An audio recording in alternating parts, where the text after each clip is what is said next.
Assalamualaikum teman-teman, welcome back to Second Line Channel. Pada konten kali ini kita akan memperlihatkan ya kembali cuplikan-cuplikan video dari dongeng-dongeng klan Ba'alwi alias imigran Yaman yang ada di Indonesia ini, yang ditujukan kepada muhibbinya supaya lebih cinta kepada para habaib ini. Yuk kita simak dulu videonya sama-sama.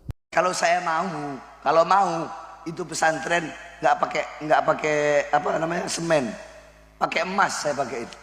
Kalau saya mau terima dana dari pejabat. Berapa banyak pejabat-pejabat yang datang ke saya bawa 3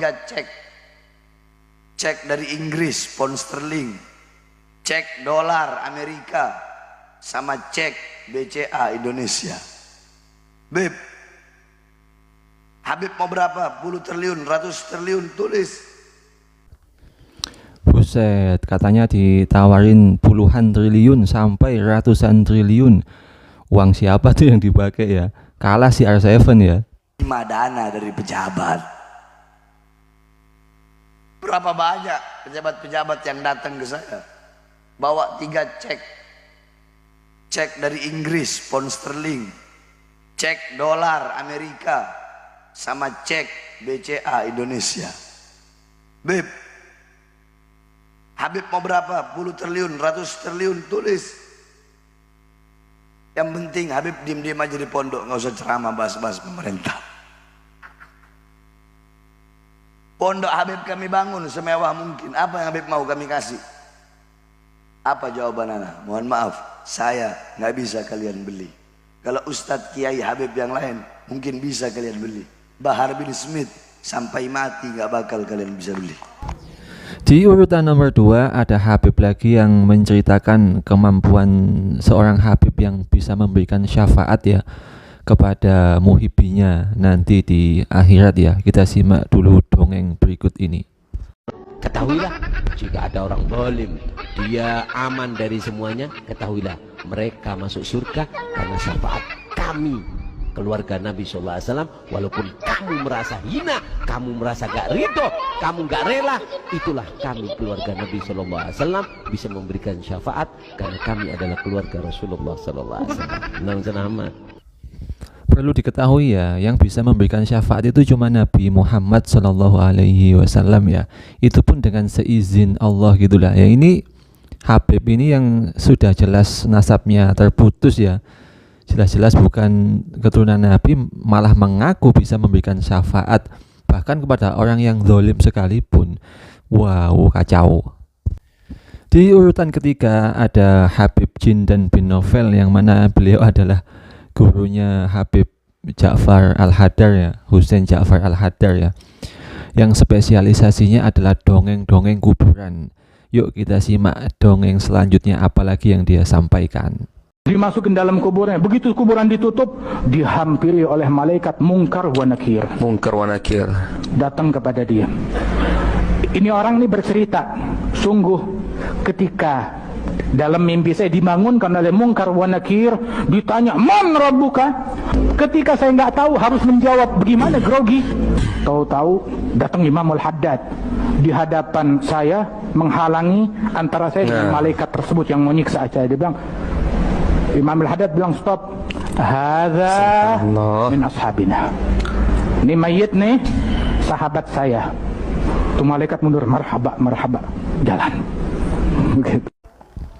Yang jadi pertanyaan itu ya, dongeng kayak gitu itu dapatnya sumbernya dari mana ya? Kok berani-beraninya menyampaikan ke masyarakat ya, ke muhibbinya, ke jamaahnya? Kalau menyampaikan cerita palsu kayak gitu kan dosa juga gitu men. Nah, pada urutan keempat ini ada seorang Habib muda yang berani menyampaikan bahwa Nabi Muhammad itu berasal dari Yaman men. Gila, ada-ada aja. Yuk kita simak dulu videonya sama-sama. Kita pakai cerita sedikit dulu ya. Oke. Beberapa bulan yang lalu, alhamdulillah saya diizinkan oleh Allah ziarah ke Madinah. Ziarah ke Madinah. Waktu itu saya mau berkunjung ke rumah salah seorang ulama. Ya karena niatnya bagus mau ketemu ulama, dekat taksi di pinggir jalan. Kemudian setelah itu, saya masuk ke dalam taksi itu. Kemudian di tengah jalan supir taksinya ngajak ngobrol saya. Oh, So dia bilang, "Anta Yamani?" Saya jawab, "Ana Indonesia." supir taksi ya. Dijawab lagi sama dia, "Lah, Anta Yamani." Dan saya jawab, "Ya, kakek saya dari Yaman, tapi saya kelahiran Indonesia dan saya orang Indonesia." Kemudian setelah itu dia bilang, "Kalau kamu tuh orang Yaman, kamu harus bangga dengan Yamanmu." Dia bilang begitu. Kenapa? Karena Rasulullah SAW itu adalah orang Yaman. Saya adalah orang Yaman. Dia bilang, dari sekian banyak itu, ini sopir taksi saya sampai bingung. Alimnya luar biasa. Dia nerangkan dalil kalau Rasulullah SAW itu orang Yaman, itu dari ayat Quran ini, tafsirnya ini. Kemudian dari suku ini, tafsir itu ayat Quran, tafsir, hadis, syarah, itu sopir taksi. Saya bingung, ini kiai nyamar. Mungkin saya diprank atau gimana? Atau memang benar-benar orang alim ini. Itu sepanjang perjalanan itu dia sambil nerangkan, ini ayat Quran, dan saya cek. Betul semuanya, nggak ada yang salah ayat Qurannya. Dan tafsirnya semuanya betul. Dari antaranya, Sebenarnya ceramah kayak gitu itu dengan tujuan untuk memframing ya bahwa orang Yaman itu semuanya mulia-mulia.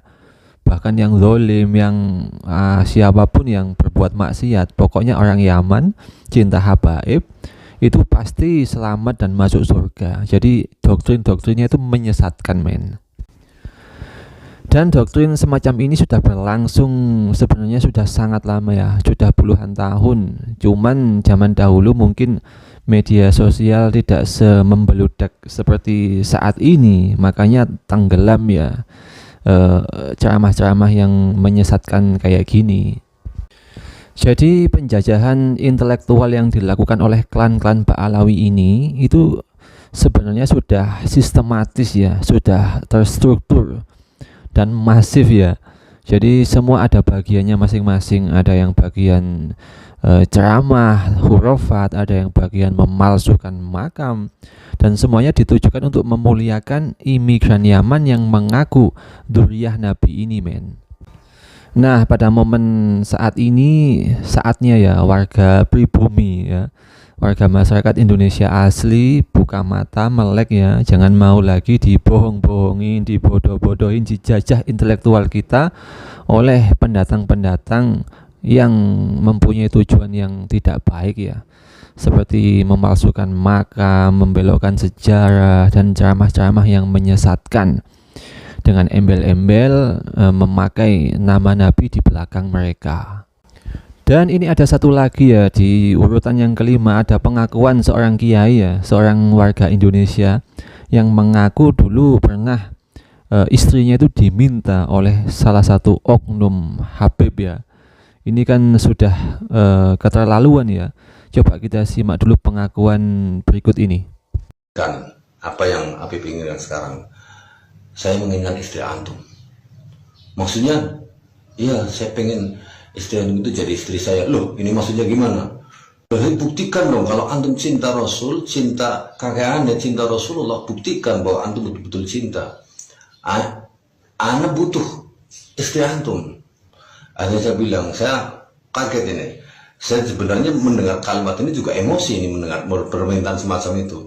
Emosi, tapi saya nggak mungkin untuk memperlihatkan rasa kemarahan saya. Saya akhirnya bicara dengan nada yang santai.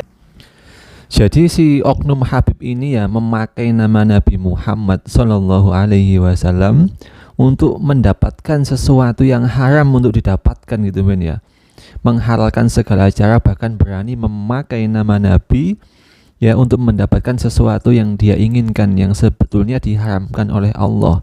Istri orang diminta, men. Wah, gila banget. Oke teman-teman, sekian dulu ya cuplikan beberapa kumpulan video dongeng-dongeng yang menyesatkan dari klan Ba'alawi yang ada di Indonesia ini ya. Semoga kita semua dijauhkan dari kebodohan, dijauhkan dari kebohongan-kebohongan imigran Yaman ini, dan semoga warga pribumi semakin cerdas ya, tidak mau lagi dibohong-bohongi. Oke teman-teman, thanks sudah nonton video ini. Sampai jumpa di video-video selanjutnya. Assalamualaikum, bye-bye.